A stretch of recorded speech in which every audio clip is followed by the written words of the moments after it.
Let us begin with our chapter 2, that is your data types and operators. Already we are familiar with data types and operators. Let us see this chapter. First, our topic is Java primitive types. Java primitive types are nothing but Java data types. Every variable in Java has a data type. Yes, as we know what is a variable. So if you are defining the variable means we must choose the data type. Then what is the data type specifies? The data type specifies the size and the type of value that can be held by the variable. Okay, that can be stored by the variable. Right. Java language is having a rich set of data types. So the variety of data types allows the programmer to select the type appropriate to needs of application based on the user requirement. Okay, based on the user requirement, we have to, whenever we are developing an applications, we have to specify the type of variable and the type of data type we have to supposed to be used in our application softwares or any application programs. Data types in a Java are categorized as shown in the below figure. If you observe here, data types in Java is broadly categorized into primitive and non-primitive. Primitive or basic or fundamental data types. Also, it is called as an instinct data types. And non-primitive data types or derived data types. Once again, the primitive data types is broadly classified into numeric and non-numeric. Under the numeric, we are having integer data types as well as a floating point data type. In non-numeric data type, we are having character as well as boolean data type. In non-primitive data type, these are also called as a derived data type. It consists of classes, arrays, and interfaces. Now we are learning about integer data type. So as we know, the number without a decimal point is called as an integer value. So the whole numbers are treated as an integer type. The whole number in the sense here we have specified that 123 minus 96 and 5639. If you see here, it is a number. It doesn't consist any point value. So that is why it is treated as a whole number. Then the size of the variable can be stored depending upon the integer type we choose. Here integer type is comes in different categories. Based on the two categories, the size and storage will be depends. Okay. Java supports a 4 type of integer as shown in figure. If you observe in this figure, you are identifying the byte, short, int, and long. Java does not support the concept of unsigned types. Here the concept of unsigned is not there. It supports only the signed. Signed means it may be either positive or negative. Unsigned means only it is a negative. Okay. So here there is no concept of unsigned. It may be either positive or negative. If you observe here in this figure, byte will consume memory space of 1 byte with the range of a minimum value from -128 to 127. Short will consume 2 bytes of a memory with the range of a -32,768 to positive value of 32,767, and int consumes 4 byte, where in your C++ your integer will consume only 2 bytes. Here it will consume, so right here it will consume 214 crores 74 lakhs 83,648 to 214 crores 74 lakhs 83,647, and long will consume 8 bytes with the range of those. Already we are familiar this how to represent. I have explained how to memorize these figures in your VB.NET, right? Based on that figurization, you just memorize it, and we will move to the next slide. Let us see here a sample program consists of defining of a various data type to calculate light travel. Okay, compute the distance of a light travel. First, I am defining the class light. What is the name of the class? Light. Afterwards, open curly brace. Now I am defining the main method. Public static void main string args is a main method. Already we have explained. So you have to take this. Afterwards, you are taking the open curly brace. Now I am defining my required variables. What is our aim of a program? To calculate the distance of light travel, right? For that we have to declare our own variables. So what are the variables we have defined here? Light speed as an int, days as an long, seconds as an long, distance as an long. Now I am assigning the light speed. If I'm assigning the value of a light speed as 1,86,000, next I'm specifying the number of days. Now I'm converting these days into seconds. Okay, then how to convert these days into seconds? Let us see. Here days has 1,000 days, right? Per day we are having 24 hours. Per hour we are having 60 minutes. Per minute we are having 60 seconds. So if you calculate all these computations, we are getting the seconds. Next we are calculating the distance. We know the formula of distance is speed into time. Okay, speed into time is distance. So here we are calculating speed, light speed into time is your seconds. If you calculate it, we are getting one figure that will be stored in the distance variable. Now I am displaying the value. System.out.println is your output statement. Here I am displaying in plus days. Here if you observe here, plus is a concatenation operator. This is used to concatenate two statements. Okay, so whatever the value possessed in the days, it is 1,000, it will be displayed as 1,000. System.out.println, one more output statement I am taking. I am displaying it as a days light will travel about, it will display as it is, that is the distance plus miles. We can club these two statements within a one by mentioning here the plus followed by the distance followed by the plus followed by the miles. So distance, right? So we are giving the unit as miles. Afterwards we are closing. We have to check how many open curly brace and how many closing curly brace. It has to be matched, otherwise you are getting an errors. Okay, if you execute this program, then how to save this program and where to save this program? We have to save this file as a light.java in your JDK 1.4.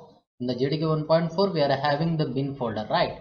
In the bin folder we have to save it as a light.java, and when compiling this, then how to compile? Java C. Okay, so if you want, we will take here. Okay, this mm, okay, call point. Okay, so I have to save it as a light dot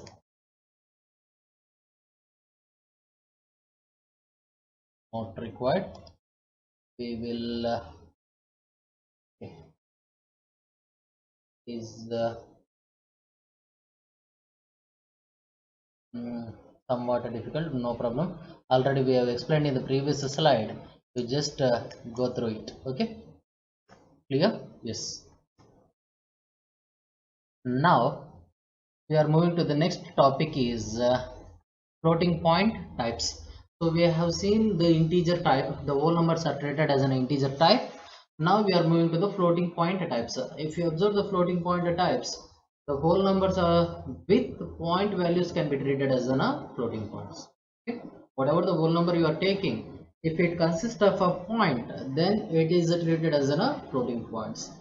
And the floating points may become in two flavors. So one is a scientific notation form as well as a fractional form. Already you are familiar, these what is the scientific notation and fractional form, right?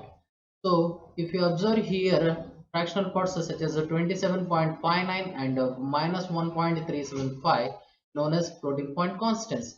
There are two kinds of floating point storage will come in your Java, that is a float as well as a double. Let us see the precision numbers of a float and double. The precision of a float is a single precision number, and precision of a double is double of a float. Okay, if you observe here the table, it consists of a float data type and its size varies of 4 bytes, and its minimum value range from 3.4 e to the power of 38 to 3.4 e to the power of 38. E is always 10 power. Okay, 10 to the power of 38. If we calculate, we will get some values. Okay. Okay, next double consumes 8 bytes and its minimum value and maximum value is similar as 1.7e minus 308 to 1.7e plus 308. It is similar as your C++. And next our topic here consists of a sample program to calculate the area of a circle. Okay, now I am defining the class as area. Okay, afterwards I am defining the main method. Okay, class area. afterwards main method. Okay, double pi or a, I am declaring the variable double as pi and radius, and a is your area. So all these are the assignment method. You can develop it for your interactive method. I have stored radius value as a 10.8 and pi value already we know that it is 3.1416, or you can make it as a 22 by 7. And we are calculating the area. A is equal to pi into r into r. So we know the formula of area of a square, sorry, area of a circle, that is pi r square. So we are calculating that. Whatever the process has done, the result will be stored in your A. And now I am displaying the output. System dot out dot println area of circle is plus A. Okay. So it will display the output. Put it. Then how to save this file? We have to save this file as area.java in your JDK folder, bin folder. We have to store it. While compiling, javac area.java, while running java area. Now let us see the character type. Then already we are familiar with the character type. What is a character type? A letter or a digit or a single special character which are enclosed in single quote is called as a character data type. Okay, either a letter, digit, or a special symbol which are enclosed within a single quote is treated as a character type. Here, if you observe in your C++, character type will consume only 1 byte, but here it consumes 2 bytes. Okay, now let us see here the sample program. Here we are defining the name of the class is class char demo, followed by main method, that is public static void main string args. While writing the string, su should be capital. Okay, it is a data type, and followed by open curly brace. Now I am declaring two variables ch1 ch2 of a type char data type, ch1 ch2 of char data type. In ch1 I am storing as 88. Suppose if you did the same program in your C++, it will show an error, but in the Java it doesn't show an error. It will write it equivalent ASCII code. Okay, what is the value of 88? It is capital X. Okay, now ch2 is equal to, within single quote I am displaying the y. It will display as it is as a y.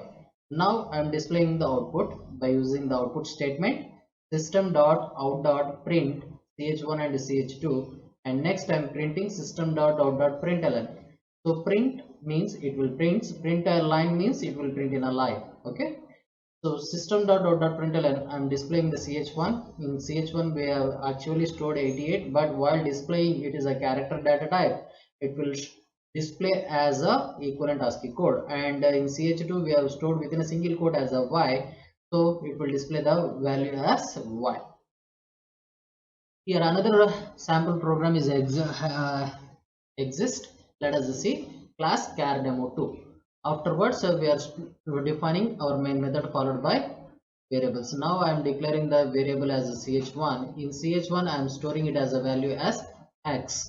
Okay, that x is mentioned within a single quote. Now I am displaying that ch1, it will display as x. Afterwards I am using the incrementation operator. So whenever I am incrementing, it has to display the y value, right? So when if I use the incrementation operator, it is taking as an integer, but we have defined here it as a character data type. Hence, here it won't give us an error. Although already in previous program we have seen, if we have to take it as an integer value, it will return its equivalent ASCII code. If I am incrementing the character x plus plus, it will affect by its ASCII value.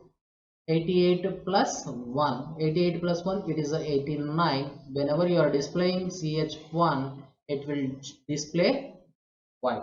Okay, yes, so already we have placed here the output. Now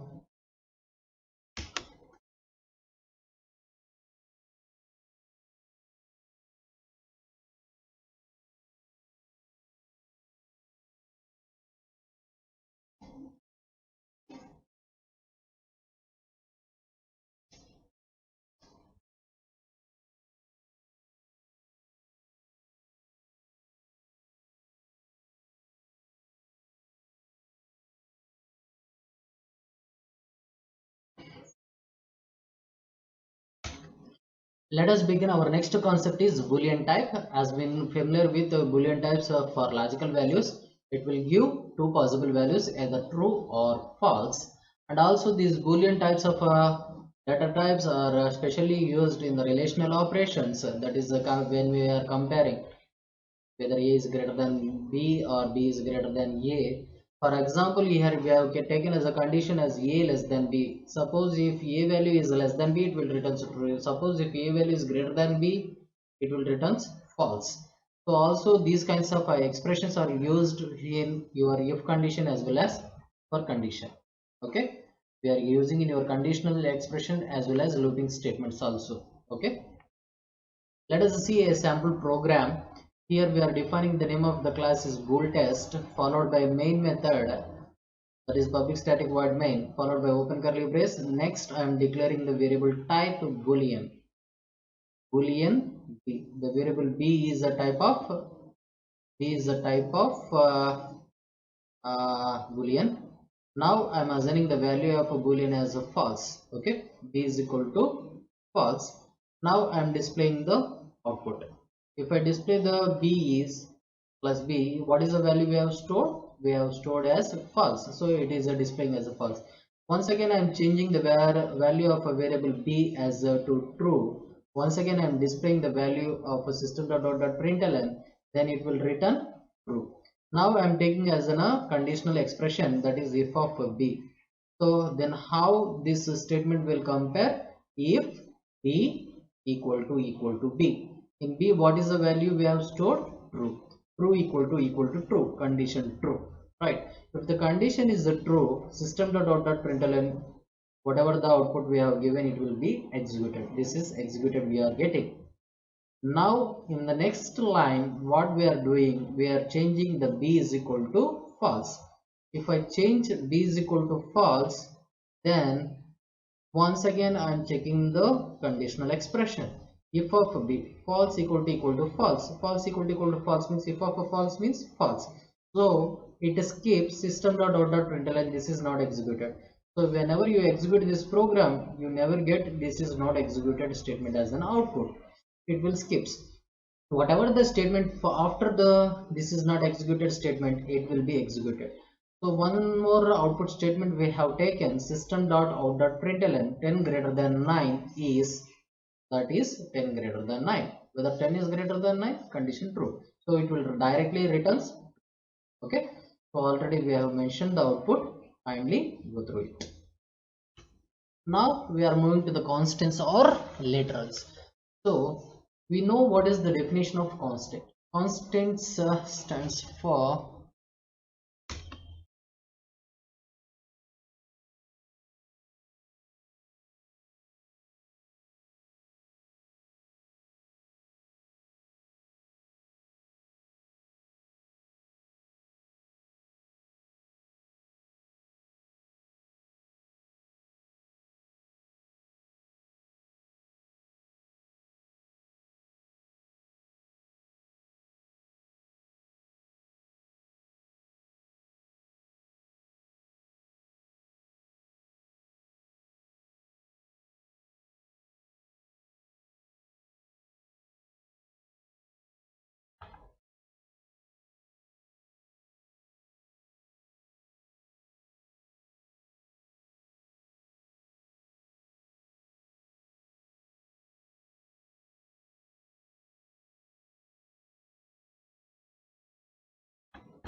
now we are moving to the concept of constants or literals. As we know what is a constant or literals. Okay, let us see.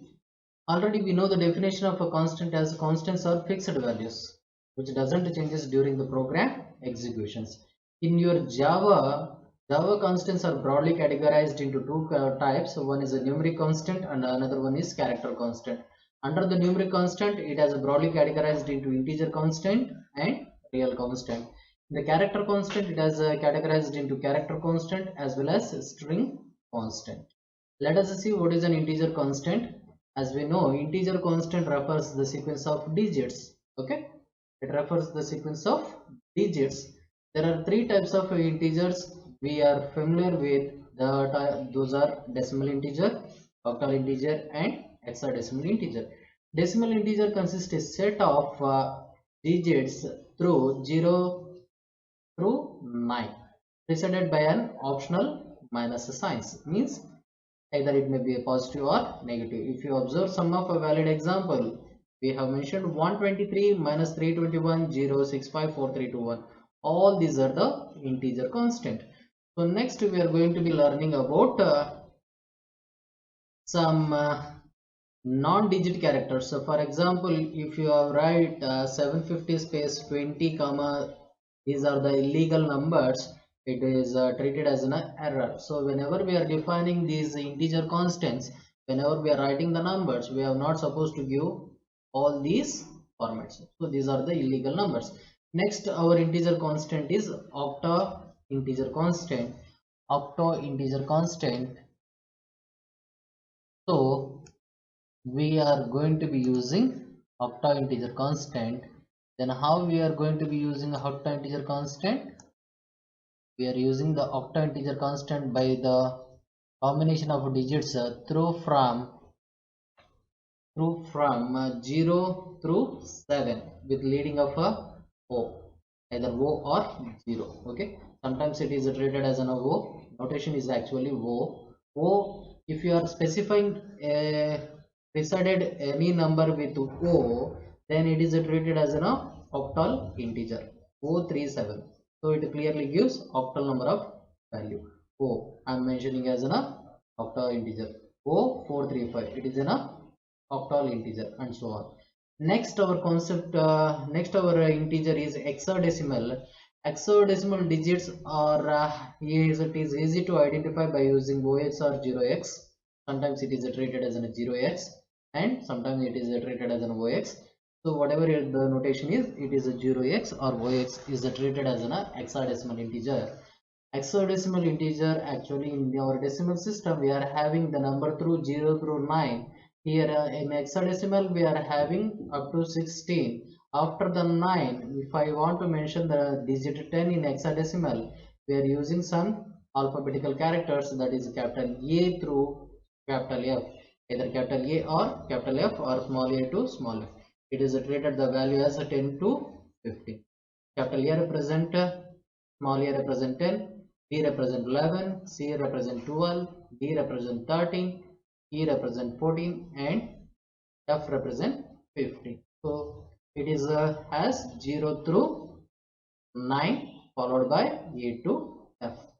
Some of our valid example of hexadecimal integers are OX2, OX9F, OXBCD or 0x. Either it is a OX or 0x, whatever it may be, that preceded digit, it is treated as an hexadecimal digit. Next our constant is real constant. As we know, floating data types, right? In the same sense, if you are using only the integer numbers, it is inadequate for your applications. For example, whenever we want to mention your height and the exact weight, this integer constant is not sufficient. If I want to calculate the distance, temperature, prices and so on, these constants, these quantities are represented by number containing definitely consist of a fractional power like 17.548 or some other things. Okay, so such numbers are real or floating point constant.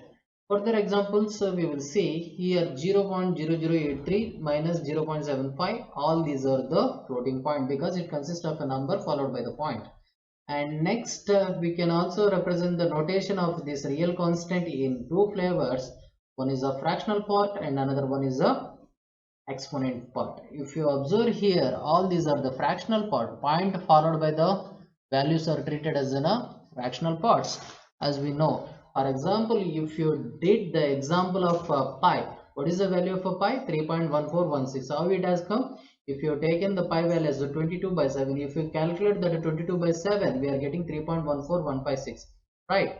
So these are the valid fractional part of a real constant, and also we can represent the real constant in exponential form, some scientific notations. Sometimes it requires a scientific notation. For example, 215.65 may be written as a 2.1565 e to the power of 2. Okay, so always e value is 10 power 2. If I did 2.1565 into 10 square, what is the 10 square? 100. If you multiply that, you are going to getting 215.65. Okay, so whenever we are representing this scientific notation, we are using a formula like Mantis part, exponent part, as well as Mantis part followed by e part and followed by the exponent part. So whatever the value before the e expression, it is treated as an mantissa. Whatever the value followed by the e is treated as an exponent. Okay, so here we are having some of the example we have mentioned. The floating point constant thus comprises of 4 parts. Definitely it comprises of 4 parts. First, it consists of a whole number, that is a decimal followed by the decimal point, and consists of a fractional part and exponent part. Okay, so this is a example of your floating point constant. And next we are moving to the single character constant. As we have learned that a single character constant contains a single character enclosed within a pair of single quote. As we know the definition of a character constant, that is a letter or a digit or a single special symbol which are enclosed within a single quote, it is treated as a single character constant. And in your Java we are having string constant. Already we are familiar with a string. What is a string? A group of characters enclosed in double quotation is called as string. So if you are observe here, we are having hello Java, that is mentioned within double quotation. It is a valid 2005 within a double quotation. It is a valid welcome within a double quotation. It is valid, and so on. All these are the valid string constant. The definition itself says a group of characters which are enclosed in double quotes. Okay. Next, we are having backslash character constant. So these supports for the formatting of your outputs, right? So these kinds of character constant is also necessary for formatting our outputs or formatting our data in your applications. So we are using these backslash character constants. Already we are familiar with the backslash n, that is a new line. If you are using this slash n in wherever the statement, automatically control moves to the next line, and some of constant here it has given slash b slash f slash n slash r slash t horizontal tab. Likewise, these backslash character constants you are going to be using in your application program based on your requirement. Next, our concept is variable. So as we know what is the definition of a variable is a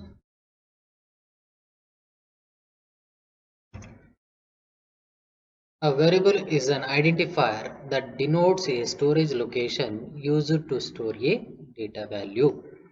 As we know the definition of a variable is a location where we are going to be storing our values. Okay, so hence, this value of the variable may vary during program execution. It may not be a fixed one. Okay, as we know the definition of a variable in your C++, the name given to the data storage location where we are going to store different kinds of a value in that location according to your data type. Okay, whenever we are naming the variables, we have to follow some rules.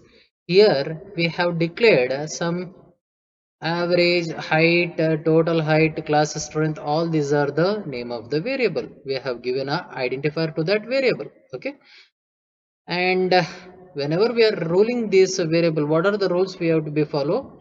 The first one is it must be an alphabet. It starts with an alphabet and followed by the digits and special underscores, as well as here one more character is getting, that is a dollar character. Dollar character can be used. They must not be a digit. Variable name should not start with a digit, and uppercase and lowercase are distinct. So if you are using the uppercase letter and lowercase letter, it will be distinct. Okay. And whenever you are naming a variable, it should not be a keyword, and white spaces are not allowed. Variable's name can be any length. It is not as a fixed like 32 letters in your C++. Okay. Next, so this question is very important, as well as also primitive data type is also very important. Data types are also important in this chapter. And as we know, what is the importance of a declaration of variable? Declaration of a variable will tells the compiler what the variable name is. It tells what the variable name is. It also specifies what type of data the variable will hold. Also, the variable may hold which kinds of data. The place of declaration decides the scope of the variable. It tells the compiler what is the scope of that variable at the time of the place of declaration. The variable must be declared before it is used in the program. Whenever we are using our program, we must declare variable before we are using it. And also, variable can be used to store a value of any data type. Yes. Then how we are declaring the variables? Here the syntax. The syntax is data type followed by space followed by variable 1 comma variable 2 comma and so on variable n. So this is the general syntax of a variable declaration as we have learned in your C and C++. It is the same as in Java also. Here some of example we have taken int count. So count is the name of the variable of a type integer. It is terminated with a semicolon. Float x comma y. If you want to declare multiple variables of the same type, then it must be differentiated with comma operator. It should be terminated with semicolon. Okay. So double pi byte b char c1 c2 c3. So which is terminated with comma. And hence we can initialize the value to a variable. Then what do you mean by an initialization? As we have learned in your C++ as assigning a value to a variable at the time of declaration. Okay, but here after the declaration is also treated it as an initializing value to a variable. For example, if you observe here int a comma b comma c, we have declared three integer variable. Next we have declaring int d is equal to 3, e comma f is equal to 5. While at the time of declaration only we are assigning the value to that variable, hence it is called as initialization. Okay, then what do you mean by dynamic initialization? Here we are going to be learning one new concept, that is dynamic initialization. Dynamic initialization is nothing but an assigning value to a variable at the time of declaration only. Okay, here we have taken the sample example class dyninit. So name of the class is dyninit, open curly brace, public static void main string args of main method, double a is equal to 3.0 comma b is equal to 4.0. We have taken ab as a double type and assign the value at the time of declaration, hence it is called as dynamic initialization. Now I am processing double c is equal to math.sqrt. Here I am taking some library files, that is some string handling functions, mathematical handling functions, that is math.sqrt. Okay, by using this built-in mathematical function, I am identifying the square root of processing statement. Okay, here I am calculating a square plus b square. A square is 9, b square is 16, that is 25. So total square root of 25 is, it is 5. It will be stored in your double c. Now I am displaying the output system.out.println hypothesis is c, that is root of 25, that is the value is 5 we have processed here. And next, this is also very important question. It will ask for 6 marks, 2 marks and 4 marks. So scope and lifetime of a variables are very important question. Okay, Java actually classified into 3 kinds of variables. They are instance variable, class variable and local variables. Instance and class variables are declared inside a class. Instance variable are created when the objects are instantiated and therefore they are associated with the object. So here instance variable are creating when we are creating whenever the objects are assigned, whenever the objects are creating, at that time this instance variable will be created. Okay, instantiated means whenever the object is creating, at that time the instance variable are created. They take different values for each object. These instance variable takes different values for different object.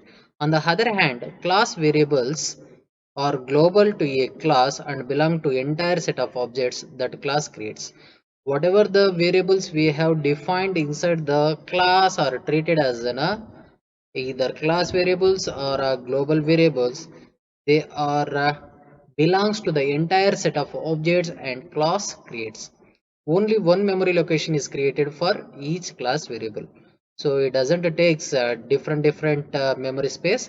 It will take only one memory location of each class variables. And next is variables declared and used inside methods are called local variables. Whatever the variables we are declared inside the methods, inside the functions, here it is treated as local variables. They are also called because they are not available for use outside the method definition.